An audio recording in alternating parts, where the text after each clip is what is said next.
অনুযায়ীকে হত্যার হুমকি প্রদান করার প্রতিবাদে এখানে সমবেত জনতার একাংশ সকলকে জানাই আমার মজলিসের শুভেচ্ছা এবং রক্তিম অভিনন্দন।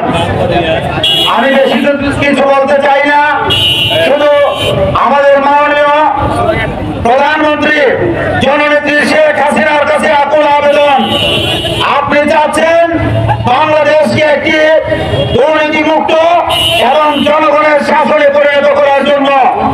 আমরা বিশ্বাস করি আপনার মন মানসিকতা বাংলাদেশকে এগিয়ে নেওয়ার, কিন্তু বাংলাদেশের কিছু মানুষের কারণে উল্টো পথে হাঁটছে। আমরা কি দেখতে পাই আমাদের গরিব মেহনতি খেটে খাওয়া কৃষক যেখানে ব্যাংক থেকে ৫,০০০ টাকা আনলে তাদেরকে পুলিশ হাত করা পড়িয়ে থানায় নিয়ে যায় এবং জেল হাজতে প্রেরণ করে।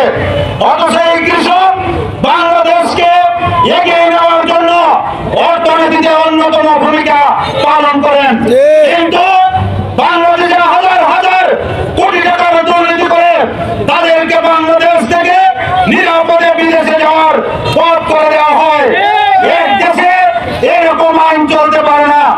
আমরা মাননীয় প্রধানমন্ত্রী আপনার কাছে আকুল আবেদন, ৭১ যেমন সাধারণ মানুষ দুর্নীতিবাজ পাকিস্তানের বিরুদ্ধে যুদ্ধে ঝাঁপিয়ে পড়ে বাংলাদেশকে একটি স্বাধীনতা দিয়েছিল, তেমনি ভাবে আমাদের খেটে খাওয়া মানুষদের একমাত্র ভরসার দুর্নীতিবাজদের আতঙ্ক ব্যারিস্টার সাইদুর রহমানের জন্য আজকে এই জনতা আবারও ৭১ মুক্তিযুদ্ধের মতো বাংলাদেশের মানুষ ঝাঁপিয়ে পড়বে এবং সুমন ভাইকে রক্ষা করবে। আমরা বিশ্বাস করি আগামী ২৪ থেকে ৪৮ ঘন্টার ভিতরে